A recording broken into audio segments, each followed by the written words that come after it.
shkurta, e irrituar nga sjelljet e fundit në shtëpi, ngrihet në mes të dhomës së ndenjes dhe fillon të flasë me një ton paksa përqeshës ndaj Labinotit.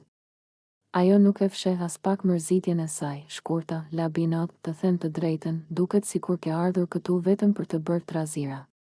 Çdo ditë grindje, çdo ditë debate, çdo ditë provokime. Si të mos lodhemi me ty?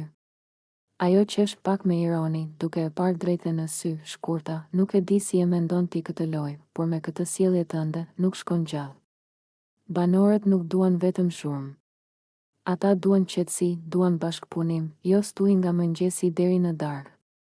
Po kështu, me këtë ritëm, besoj se do largohesh shumë shpejt. Labi ngre vetullën dhe tenton të kundërshtoj, por Shkurta vazhdon pa ja lënë hapësirën. Shkurta, e shikon vetë, çdo ditë dikush zihet me ty, sot unë, dje dikush tjetër, nesër kush e di. Shtëpia nuk është arenë lufte. E kemi bërë të gjithë shumë përpjekje që të kemi pak qetësi, e ti gjithmonë je aty duke e përzier gjithçka. Thua një fjalë, ndes një debat, pastaj thua se bëra me qëllim. Po si nuk e ke me qëllim, kur ndodh çdo ditë? Të tjerët në dhomë fillojnë të shikohen mes tyre, duke kuptuar se tensioni po rritet. Labinoti më në fund hap gojen. Labinoti, Shkurta, ti po e egzagjeron. Unë thjesht flas mendimin tim. Por Shkurta tund kokën lehtë. Sikur ta ketë pritur këtë përgjigje. Shkurta, mendim? Në rregull, thuaje mendimin.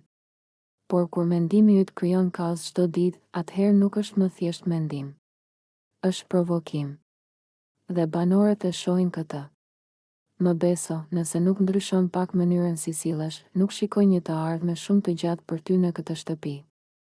Ajo ulet më në fund, duke lënë pas një atmosferë të tensionuar, ndërsa Labinoti mbetet i ngrirë, duke menduar çfarë do të thotë kjo për lojën e tij dhe marrëdhëniet me të tjerët.